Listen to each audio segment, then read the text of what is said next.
Pegawai negeri sipil PNS pria diperbolehkan untuk berpoligami. Ini diatur dalam peraturan pemerintah PP nomor 10 tahun 1983 tentang izin perkawinan dan perceraian bagi pegawai negeri sipil. Aturan yang berusia puluhan tahun ini dinilai tidak memihak kepada perempuan dan rawan diakali. Kita akan membahasnya malam hari ini bersama Komisioner Komnas Perempuan, Ibu Maria Ulfa Ansor. Selamat malam, Ibu Maria. Ya, selamat malam Mbak Putri. Terima Apa kasih. kabar? Baik. Terima kasih Ibu atas waktu Anda malam hari ini. Ibu, kalau misalnya melihat isu ini muncul dan menjadi viral di media sosial, sekarang apa tanggapan dari Komnas Perempuan?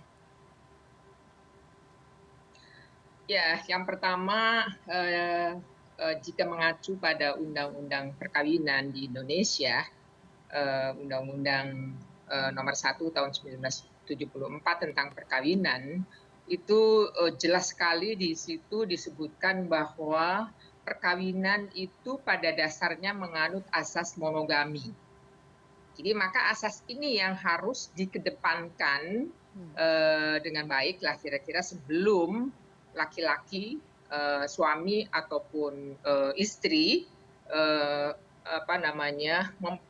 memilih untuk poligami atau ini. Jadi karena itu yang mendasar saya kira bahwa perkawinan di Indonesia pada dasarnya adalah monogami. Itu yang harus didahulukan sekali lagi. Sehingga kalaupun ada tadi disebutkan peraturan Pemerintah, ya, PP. Ya, peraturan pemerintah tahun nomor 10 tahun 83 itu juga atau sudah direvisi sebenarnya sudah dirubah dengan peraturan pemerintah nomor 45 tahun 1990 itu disebutkan masih mengizinkan PNS pria boleh berpoligami dengan syarat ini kan memperoleh izin. Nah, izin ini kan juga harus dilihat betul gitu ya. Pegawai negeri sipil misalnya di situ disebutkan di dalam ayat 1 di dalam pasal 4 ayat 1 misalnya di situ pegawai negeri sipil pria yang akan beristri lebih dari seorang wajib memperoleh izin lebih dahulu dari pejabat. Kemudian yang kedua persyaratannya adalah pegawai negeri sipil perempuan juga tidak diizinkan untuk menjadi istri kedua, ketiga, atau keempat. Lalu permintaan izin sebagaimana dimaksud pada ayat 1 itu diajukan secara tertulis. Lalu dalam surat permintaan izin sebagaimana dimaksud dalam ayat 3 juga harus dicantumkan alasan lengkap yang mendasari permintaan izin itu. Mengapa dia meminta izin untuk menikah lagi misalnya. Itu yang harus dijelaskan betul gitu. Bahwa ada hal lain ya, karena ini kalau kita melihat bahwa konsep ini sesungguhnya adalah sebagai implikasi ya dari adanya budaya patriarki. Jadi ini konstruksi budaya patriarki inilah sesungguhnya yang membuat kemudian seolah-olah bahwa laki-laki yang kira-kira laki-laki yang perkasa, laki-laki yang hebat itu yang istrinya lebih dari satu misalnya. Tanpa melihat substansi dari tujuan pernikahan itu sebenarnya untuk apa itu. Nah kalau misalnya mohon maaf kalau kita menyebut bahwa dari Islam misalnya, dari Islam itu kan ada juga mengapa kemudian pernikahan itu disyariatkan itu diantaranya adalah untuk membangun keluarga yang sakinah gitu, mawaddah, rahmah, keluarga yang harmonis yang menjamin kesejahteraan lahir batin kira-kira seperti itu. Itu tujuannya adalah itu. Nah, sekarang pertanyaannya adalah apakah memungkinkan keluarga sakinah itu terbangun dengan istri lebih dari satu misalnya. Itu kan pertanyaan juga. Nah, ini yang saya kira jangan kemudian alasan-alasan yang sifatnya nabrak aturan itu lalu menjadi pembenar gitu. Jadi itu yang saya kira. Kembali lagi mari kita kalau bicara soal perkawinan rujukannya adalah undang-undang perkawinan. Azas perkawinan itu menjadi hal yang penting dan disyariatkannya perkawinan itu juga menjadi hal yang sangat mendasar gitu dalam perkawinan. Bu Maria, Bu Maria, apakah Anda sudah melihat atau dari Komnas sudah melihat sebenarnya selama peraturan ini berlaku di di lingkup pegawai negeri sipil, apa sebenarnya dampaknya terhadap kaum perempuan terutama atau istri di lingkup pegawai Ya, negeri sipil ini? ya, terima kasih. Kalau dari Komnas Perempuan melihat bahwa poligami ini baik dilakukan oleh PNS maupun non-PNS adalah termasuk dalam kategori kekerasan berbasis gender terhadap perempuan. Karena poligami ini terjadi, tadi seperti yang saya katakan, bahwa ini adalah merupakan struktur sosial masyarakat yang patriarki yang menjadikan laki-laki itu superior, bahwa laki-laki itu lebih tinggi martabatnya daripada perempuan, misalnya.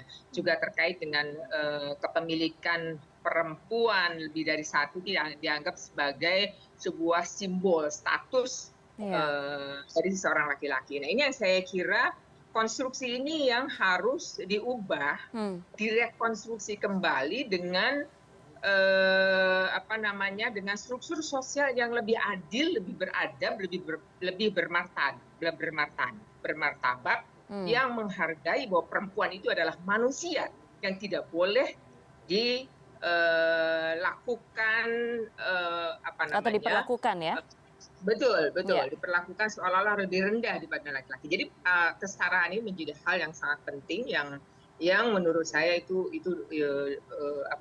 berimplikasi kemudian pada cara pandang. Kalau misalnya Anda melihat soal kesetaraan di lingkungan ASN itu, apakah Indonesia sudah mencapai ke sana atau masih jauh, apalagi dengan aturan-aturan yang seperti ini?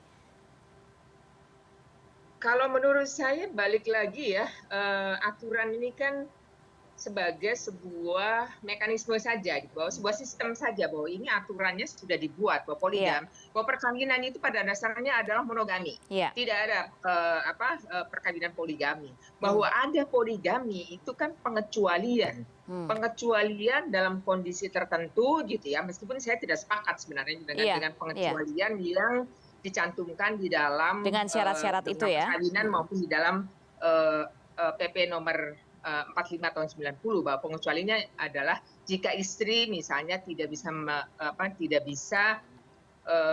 tadi disebutkan tidak bisa melayani, tidak bisa melahirkan anak, gitu.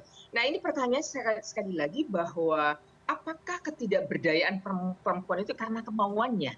Apakah karena proses reproduksi yang dia tidak bisa punya anak lalu menjadi alasan, gitu? Apakah tidak ada alternatif lain misalnya? Ini yang saya kira harus juga dipertimbangkan sekali lagi, bahwa jika sama-sama punya relasi yang setara, sama-sama menghargai martabat kemanusiaan, gitu kan, itu yang menurut saya juga harus jadi persyaratan utama, gitu, bahwa dia dengan cara itu kan sama dengan kemudian dia merendahkan perempuan. Bahkan ketika dia melakukan poligami karena dia tidak memiliki keturunan, ya mungkin harus dilihat, gitu, bahwa ini jangan kemudian disudutkan karena proses reproduksi yang tidak bisa dilakukan oleh perempuan. Seolah-olah kemudian perempuan menjadi tidak bisa setara, gitu. Nah, ini yang saya kira harus jadi pertimbangan. Lalu ada persyaratan, misalnya boleh apabila istrinya tidak bisa tidak bisa mensejahterakan atau tidak bisa melayani suami, menjalankan kewajiban sebagai istri, katanya. Tidak bisa melaksanakan kewajiban sebagai istri. Diantaranya kan juga diantaranya misalnya ketika istrinya mengalami kelainan, gitu. Ini yang saya kira dalam perkawinan itu kan nawaitunya itu kan membangun keluarga yang sakinah. Tanpa alasan, tanpa kecuali, apapun kondisinya kita menerima pasangan kita apa adanya. Bahwa kemudian misalnya dia tidak bisa memenuhi kewajiban, itu juga harusnya dipahami kedua belah pihak. Tetapi tidak bisa kemudian itu hanya dibebankan kepada pihak istri. Suami juga harusnya merefleksikan diri bahwa ketika misalnya, mohon maaf, kalau misalnya yang tidak bisa memenuhi kewajiban itu adalah suaminya, dalam undang-undang perkawinan memang boleh istri melakukan gugatan cerai, gitu ya. Tetapi ini kan kita tidak bisa kemudian sekali lagi perkawinan itu runtuh gara-gara salah satu pihak misalnya mengalami kelainan, mengalami ketidakmampuan misalnya untuk memberikan keturunan. Seolah-olah itu menjadi seperti tidak ada jalan keluar gitu. Iya, Dan iya. saya kira saya ingin sekali lagi mengajak bahwa ya perkawinan itu Oke. diniatkan sejak awal itu kan tidak sementara. Kita Iya, mencita-citakan perkawinan itu, keluarga itu bahagia itu kan sepanjang hayat, sepanjang iya, masa, betul, betul, bahkan di betul. akhirat gitu ya. Mhm. Bercita-cita untuk tetap mempertanggungjawabkan perkawinan kita di yaumil hisab ya, mohon maaf Iya, kalau dalam Islam iya, itu ada keyakinan, iya, betul. bahwa hari kiamat itu ada, hari kiamat itu juga di dalamnya ada hari penghitungan ya, hari Mhm, hisab gitu, yaumil mhm. hisab itu kita mempertanggungjawabkan seluruh Oke. apa yang kita lakukan di dunia, di mana mulut kita terkunci misalnya akan menjawab adalah Iya, Bu anggota Maria? tubuh Mhm. kita dan lain-lain, gitu. Iya, Makasih. Bu Maria, usia PP ini sudah, pertama tahun 83, kemudian sudah direvisi tahun 90, tapi tetap dengan aturan yang sama. Apakah menurut Komnas memang perlu direvisi kembali, disesuaikan dengan perkembangan saat ini? Ya, artinya disesuaikan itu tidak berarti kemudian mencabut ya Hmm. pembenaran terhadap poligami. Yang harus direvisi menurut saya pasal persyaratan itu gitu. Hmm.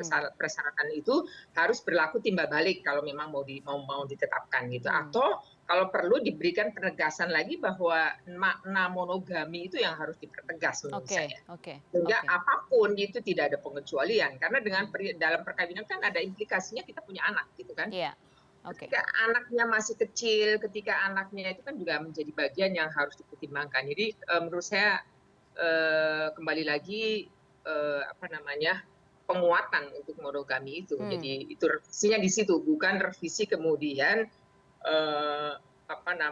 mengurangi persyaratan atau membenarkan Iya. terhadap poligami. Iya, baik, baik. Ibu Gitu. Maria Ulfa Ansor, Komisioner Komnas Perempuan, terima kasih malam hari ini sudah bergabung membahas hal ini di CNN Indonesia. Terima kasih, Ibu. Selamat malam. Ya, makasih sama-sama, selamat malam.